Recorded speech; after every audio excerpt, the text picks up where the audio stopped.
solution ne nous appartient pas. Donc on va prendre l'exemple ici donc, de la reconnaissance vocale.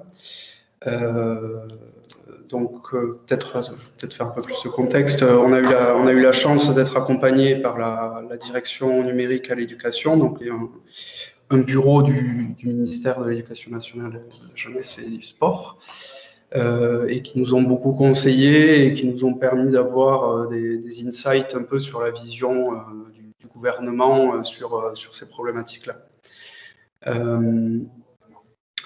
En termes techniques, l'avantage quand on utilise une solution, donc là, nous on a choisi Azure, la solution de Microsoft, et donc particulièrement ce qu'ils appellent les cognitive services, qui inclut donc la reconnaissance vocale. Donc clairement en avantage, on a le fait que c'est prêt, on a juste à prendre un abonnement et c'est prêt à l'emploi. C'est robuste, on a des très bons résultats, et on n'a pas de coût de développement ou de maintenance, quoi. C'est tout prêt. Inconvénient, c'est peu ou pas personnalisable. On est dépendant des fournisseurs, et forcément le coût du service qui peut être plus ou moins élevé et qu'on ne maîtrise pas non plus. Donc pour continuer, là par exemple, donc, sur la reconnaissance vocale, nous ce qu'on fait, c'est que donc on transforme l'audio de la tablette en flux en WebSocket, c'est envoyé à un serveur qui nous renvoie le texte, et ensuite on analyse ce texte avec du traitement du langage. Quand on est souverain, donc la première solution qu'on a développée, donc c'était avec DeepSpeech, en fait on maîtrisait l'entièreté du processus de l'envoi de la tablette, et côté serveur, en fait on pouvait très facilement interconnecter nos différentes briques d'intelligence artificielle ou juste d'algorithmes métiers.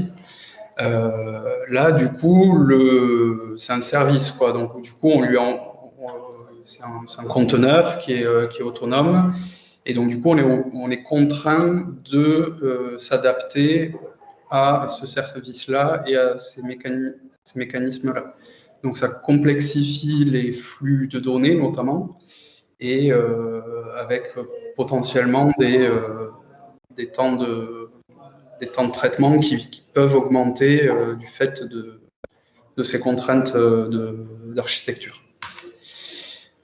À l'inverse, donc sur une solution souveraine, du coup, les avantages, c'est que c'est personnalisable, c'est-à-dire on a l'entièreté du code et des architectures, donc on peut faire ce qu'on veut. Le coût du service, forcément, est moindre, puisque c'est développé en interne, et donc il n'y a pas de coût du service. Par contre, il y a un coût de développement et d'évolution.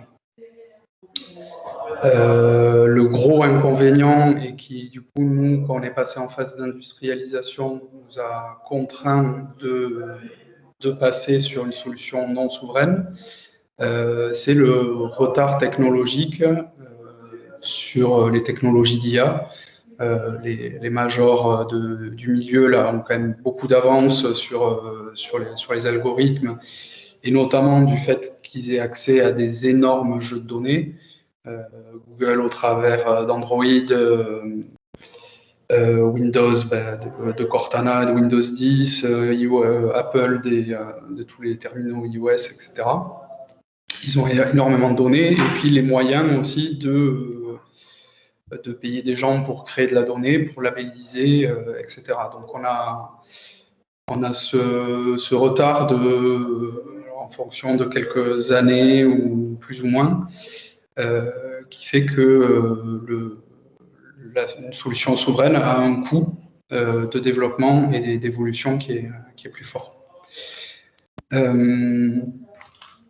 Sur la dépendance aux fournisseurs, je voulais prendre un peu l'exemple d'une startup d'Heliopart qui nous avait raconté ça. Ils utilisaient le Dialogflow, qui est l'outil de traitement du langage naturel de Google, et qui avait développé toutes leurs solutions autour de ça.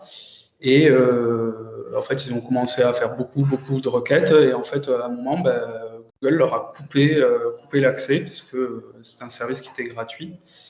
Et voilà, et donc du coup, ils se sont retrouvés bloqués, ils ont été obligés de changer de solution, et donc de passer sur une solution souveraine, pour le coup, dans cet exemple-là. Autre cas aussi qui est très récent et qui du coup va dans ce sens-là, c'est les applications mobiles. Donc on est dépendant de Android et de iOS, puisque c'est eux qui gèrent la mise à jour, etc. Et là, par exemple, en ce moment, iOS est en train de faire une énorme mise à jour de toutes les règles de sécurité, en lien avec RGPD, mais pas que, aussi, ils cherchent à faire un peu le ménage sur les stores. Et donc là, ça fait plus d'1 mois qu'il n'y a plus aucune mise à jour qui est faite sur le... Donc nous, on a 3 applications sur le store, et depuis le début mai, donc même pas, ça fait bientôt 2 mois, iOS ne fait plus les mises à jour. Voilà, donc on est dépendant de ce service-là. Et donc, pour pallier à ce souci-là, du coup, on est sur une web app, donc accessible sur le navigateur, et ce qui permet, on est libre de faire nos mises à jour quand on veut, et voilà, on n'a pas ce problème-là. Sur le peu ou pas personnalisable, on peut prendre un exemple aussi donc sur la reconnaissance vocale. Nous, on cherchait à être spécialisé sur les voix d'enfants et sur le champ sémantique des mathématiques. Quand on utilise une solution comme Azure, on n'a pas accès à ce genre de personnalisation, c'est-à-dire que c'est leur modèle, et voilà, et on doit s'adapter.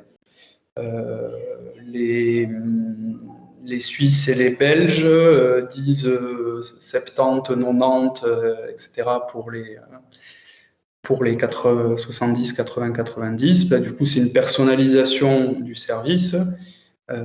Et donc, du coup, on ne peut pas l'intégrer dans le modèle d'IA, mais du coup, on doit faire des traitements après avoir envoyé à DeepSpeech, à Azure, pour pouvoir prendre en compte ces cas.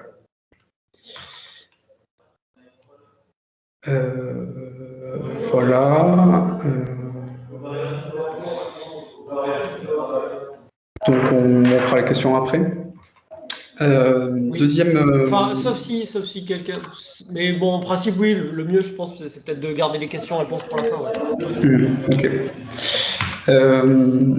Donc la deuxième grosse problématique par rapport à la souveraineté, c'est l'aspect légal, et notamment par rapport au RGPD.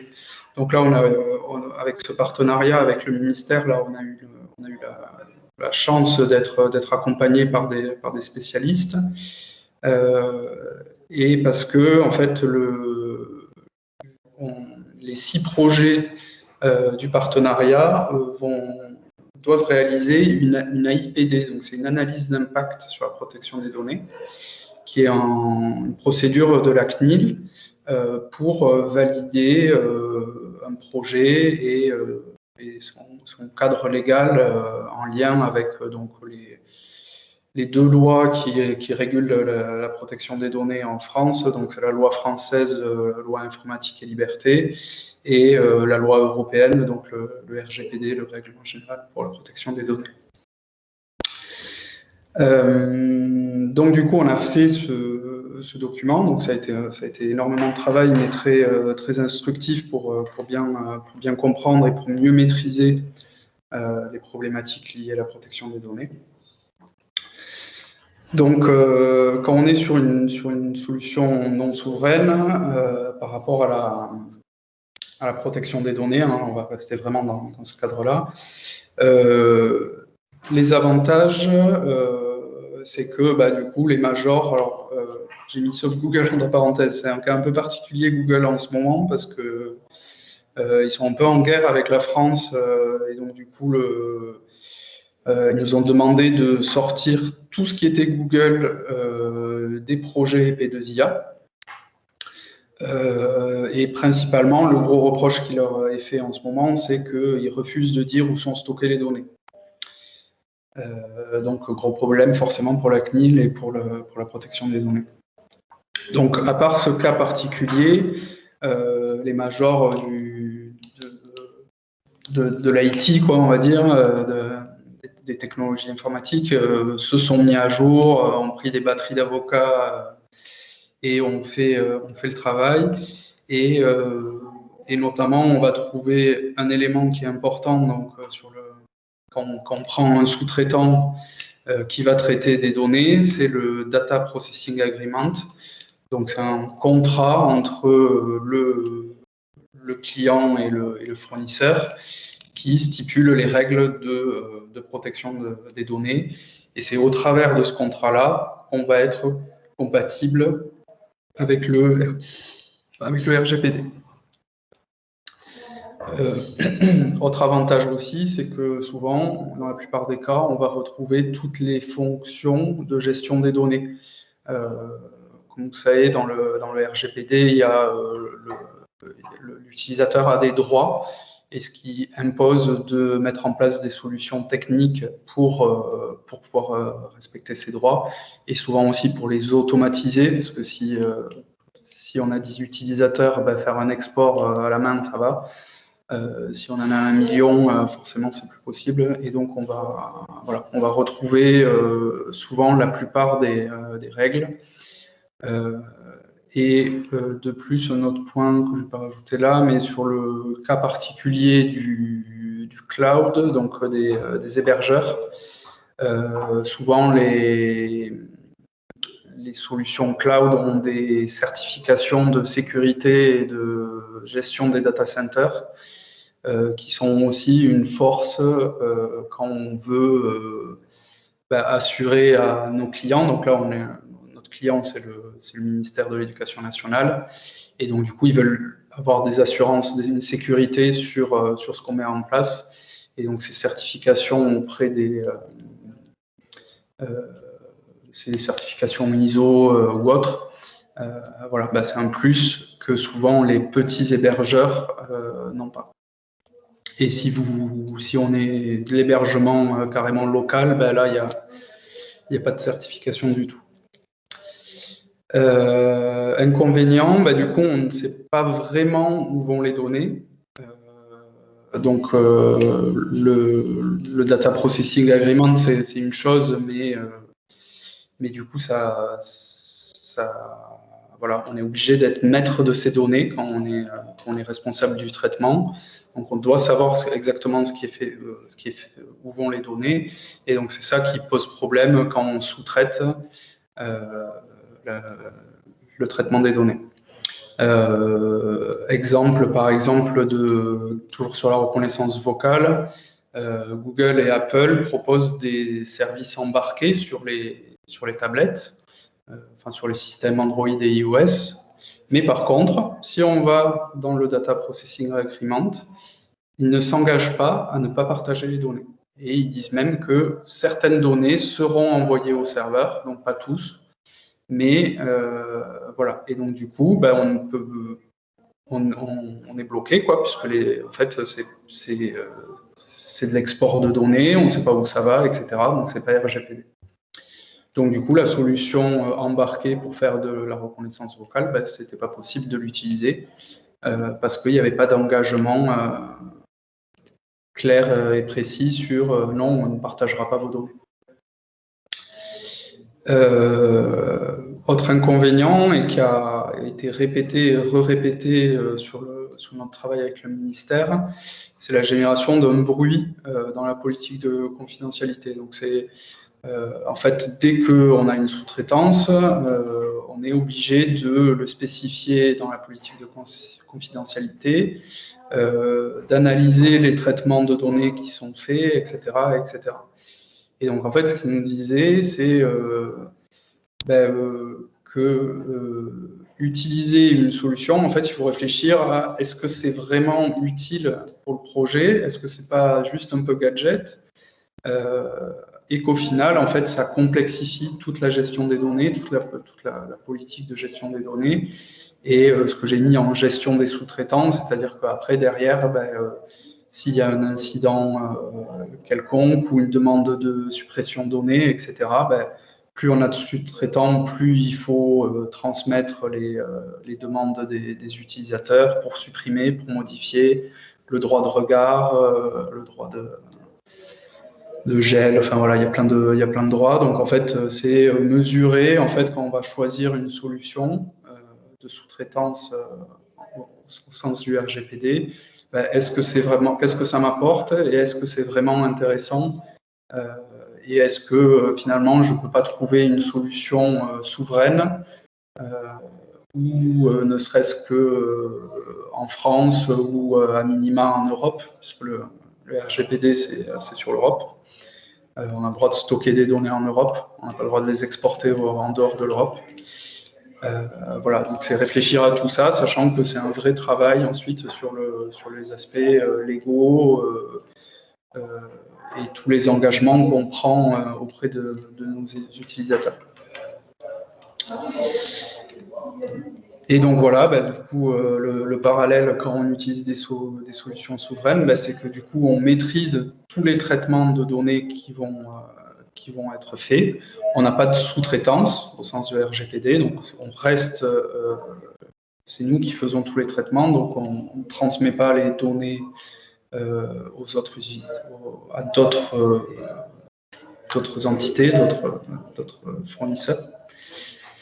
Et inconvénient, du coup, alors en fait, besoin d'expertise légale RGPD dans les deux cas, même si on a une solution non souveraine, on a besoin aussi, mais disons que voilà, il faut maîtriser ses propres traitements, il faut être capable de les rédiger, etc., de faire son propre fichier de traitement des données. Autre inconvénient, du coup, les fonctionnalités de gestion des données que je citais avant, effectivement, il faut que ça soit développé en interne. Donc, on a un coût de développement pour mettre en place ces fonctionnalités-là. Voilà. Si vous avez des questions. Alors, il y avait une question de Jean-François concernant l'ISO 27001. Alors, je ne sais pas, peut-être Jean-François, tu veux préciser ton point? Tu peux prendre la parole. Oui, bonjour à tous. Quand on parlait tout à l'heure de certification ISO, je voudrais savoir si tu en avais une en particulier en tête ou est-ce que c'était la 27001? Ouais, c'est ça, c'est le 27001. Je crois qu'il y a 27002 aussi, je suis pas expert sur la question. Et ensuite, sur les data centers, il y a le SOC. Donc SOC 1, 2 et 3. C'est 3 niveaux de sécurité des data centers. Et donc, par exemple, OVH, que nous on utilise quasiment à 100%, n'a pas les. Alors, sur certaines solutions, il a un SOC 1 et un SOC 2, je crois, mais il n'y a pas le SOC 3. Et par contre, il a l'ISO 27001 sur tous ses services. Alors que Azure, qui a fait quand même un énorme travail et qui a été audité par la CNIL, qui maintenant a des data centers en France, et le service en France est voilà, les connective services, là, c'est tous les services d'IA de Microsoft. Maintenant, ils sont disponibles sur des data centers en France. Donc ça résout quand même pas mal de soucis. Et ils ont toutes les certifications SOC 1, 2, 3, ISO 27001 et 2. Et par contre, le gros inconvénient d'Azure, c'est les coûts. C'est-à-dire que Une machine GPU pour faire de l'IA, ça coûte 600 € par mois, sans prendre la meilleure. Et donc, nous, on en achète des machines GPU pour le boulot. Ça nous coûte 2000, 3000 €. Et ça va nous durer, disons, 2-3 ans, peu importe combien ça dure, mais ne serait-ce que si ça dure plus de 6 mois, en fait c'est rentable, quoi, sur des machines comme ça. Donc, en fait, après, c'est juger trouver des justes milieux entre la facilité d'accès à des fonctionnalités, parce qu'il faut pas se leurrer, ils sont très très bons en IA. Que ce soit Google ou Microsoft ou Apple, ils sont loin devant par rapport à l'open source. Mais voilà, en face, du coup, ils en profitent et on ne peut pas se permettre de payer 600 balles pour avoir un GPU par mois, quoi. Enfin, voilà. Donc, c'est trouver l'équilibre entre ça, faire attention beaucoup aux données qu'on transmet. Et voilà. Et en fait, au ministère, ce qu'on a eu comme retour, c'est oui, la souveraineté, ça nous plaît et il en faut, on en veut, et c'est pas pour rien qu'on a été choisi avec notre proposition de développer une reconnaissance vocale open source qui serait disponible voilà, pour tout le monde, mais pas à n'importe quel prix. C'est-à-dire que l'usager final, c'est pas en plus, là, c'est très particulier parce que c'est des enfants entre 6 et 8 ans. Donc, voilà, c'est pas des cobayes. Il faut que l'expérience soit bonne et voilà, ils font des séances d'1 quart d'heure où ils pourront apprendre les maths pour s'entraîner sur les fondamentaux des mathématiques. Voilà, donc il faut réussir à trouver cet équilibre. Et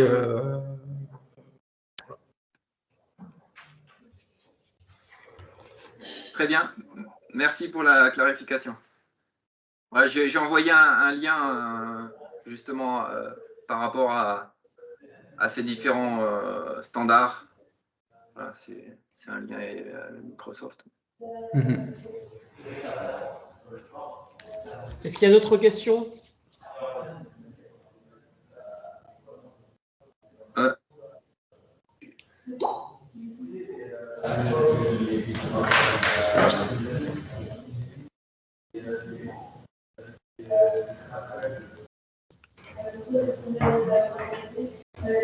On a d'autres questions, Samuel. Moi aussi, je suis sur que c'est intéressant qu'on déjeune ensemble de bien, parce que lorsque tu as parlé des services de gestion des flux et tout ça, moi j'ai participé au début d'un outil qui s'appelle le Cartable Connecté.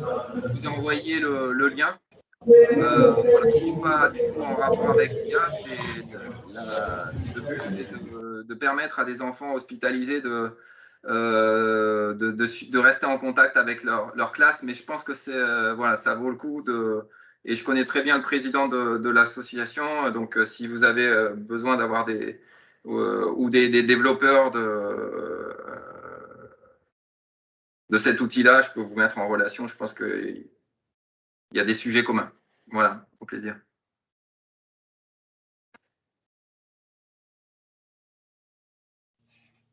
Samuel, j'ai désactivé ton micro. Ouais, parce qu'il y a beaucoup de bruit de fond, donc voilà, j'allais désactiver pendant que Jean-François prenait la parole. Il faut que tu le réactives en haut à droite. Il y a une icône. Ouais, parfait. Oui, je disais avec plaisir, et puis pour déjeuner, et puis on va sûrement chercher des DevOps très bientôt, donc ça peut être cool aussi de discuter de recrutement de la prochaine promo, enfin des prochains diplômés. Avec plaisir, avec plaisir. Est-ce qu'il n'y a pas d'autres questions parmi les participants? Non, ça a été clair pour tout le monde? Ça vous a apporté des éclaircissements sur cette problématique?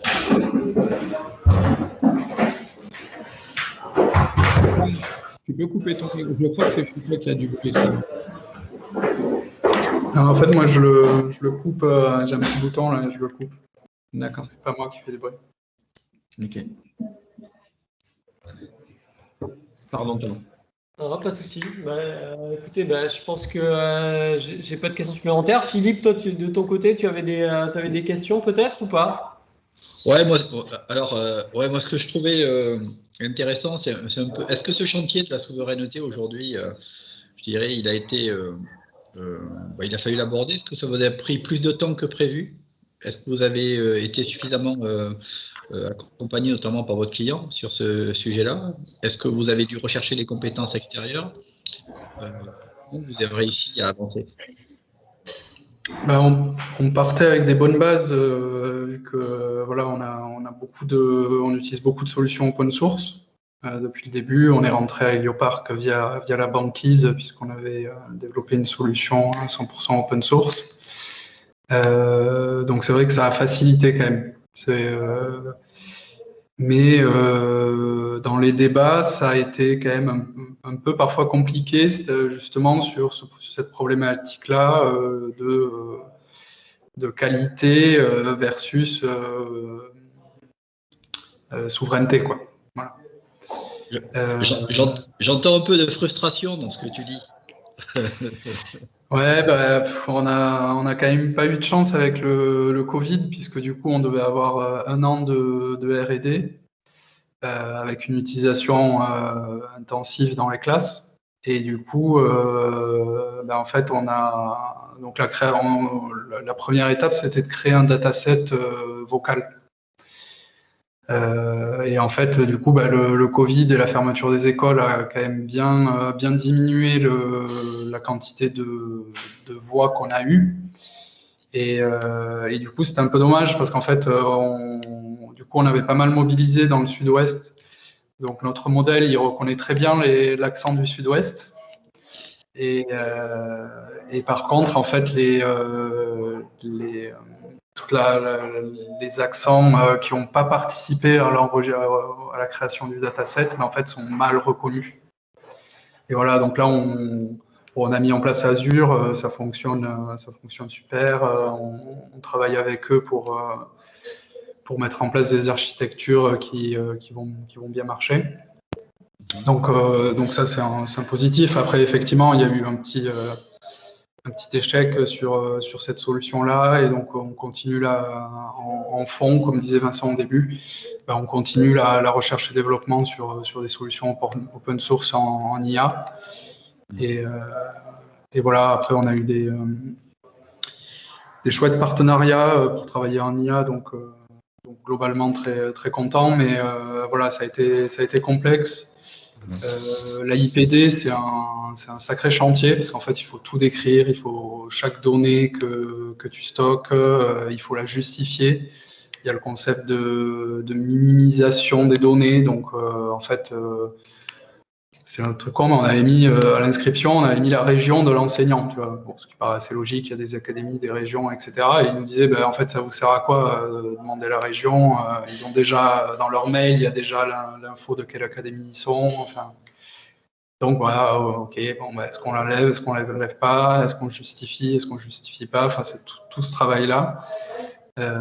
Représenter tous les flux de données, etc., c'est énormément de travail. Donc après, c'est pas demandé à l'AIPD, c'est pas demandé à toutes les entreprises ou tous les projets, hein. Mais là, l'idée, c'est qu'il y a un des 6 projets qui va être audité par la CNIL. Donc voilà, donc tous les projets font une AIPD, et il y en a un qui sera audité parmi les 6. Donc c'est quand même beaucoup de travail. On a fait des formations au RGPD, du coup, on s'est formé sur tout ça.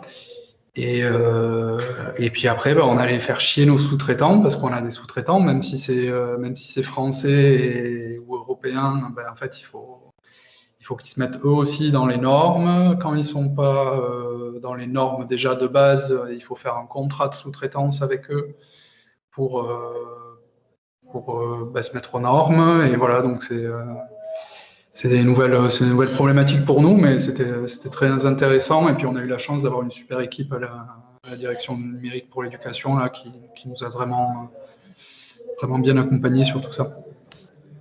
Alors, parce que, et pour une dernière question qui va en continuité que je te pose à toi et à Vincent, c'est en même temps, donc ça me donne une vraie marque là-dessus, parce que c'est un d'entrée que vous avez réussi à passer, la capacité à répondre à ce contexte-là, dans le cadre de la souveraineté. Donc à partir de là, on peut dire que c'est un avantage concurrentiel. Est-ce qu'il est exploitable, cet avantage-là?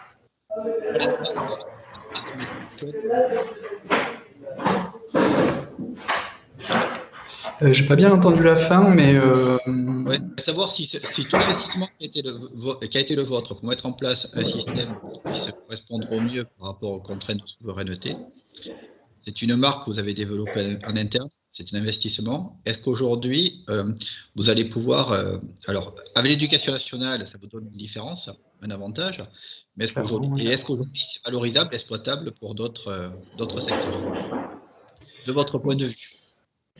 Clairement, c'est une force hein, sur le travail sur d'autres projets. Ben voilà, maintenant on a cette expertise-là, on comprend mieux les enjeux, on peut accompagner nos clients sur ces questions-là. On est alors bon, comme tu disais, pour le ministère, du coup, ben, si on est identifié et voilà, donc ils connaissent notre travail, donc clairement ça c'est un avantage concurrentiel pour les prochains appels d'offres qu'ils pourront faire. Et après, voilà, ben, par exemple, on travaillait sur un projet européen là, avec l'université de Pau. Ben, en fait, voilà, on a été aussi ressources pour les aider à faire leur politique de confidentialité, à présenter bien tout ce qui est gestion des données, et puis après, ben, la connaissance des solutions open source et RGPD friendly, on va dire. Il n'y a pas que il y a du non open source qui est tout à fait RGPD friendly, compliant plutôt. Et donc voilà, c'est une expertise aussi qui est très appréciée dans tous les travaux qu'on fait avec d'autres partenaires et d'autres clients. Ok, merci. Merci. Voilà. On avait hésité à le sous-traiter hein, au début. Ouais. Et puis en fait, je pense que c'était un bon choix. Ça a été sacrément prise de tête. Mais voilà, une fois qu'on a bien compris, et ce qu'ils nous ont dit aussi, c'est que en fait le RGPD, c'est aussi surtout c'est être transparent par rapport à vos utilisateurs finaux. C'est-à-dire que si bon, à part le cas de Google là qui fait chier parce qu'il dit pas où sont ses données, donc ça c'est illégal. Sinon, utiliser Amazon, utiliser la reconnaissance vocale de machin, de trucs, c'est pas un souci. En fait, c'est juste qu'il faut dire aux utilisateurs qu'est-ce que je fais avec vos données, où est-ce qu'elles sont, et être en mesure de respecter ses droits. Donc, droit de rectification, droit de suppression, droit d'oubli, droit de machin. Mais en fait, c'est juste, voilà, c'est vraiment être transparent, bon, demander le consentement, mais bon, ça on l'a tous compris, voilà. Dès qu'on stocke de la donnée, il faut demander le consentement, mais donc ça c'est assez facile. Et voilà, après c'est juste une question de transparence et voilà, et de savoir où sont stockées vos données. Donc une fois qu'on a compris ça, on se prend un peu moins la tête et on fait le boulot en fait, c'est bien de l'intégrer très tôt dans les phases de conception, ce qui s'appelle la privacy by design. C'est vraiment dès le début du design d'un produit ou d'une solution, d'une fonctionnalité, peu importe, ben, c'est prendre en compte ces contraintes-là dès le début, et parce que derrière, c'est beaucoup plus simple. Voilà. Après, il y a un dernier axe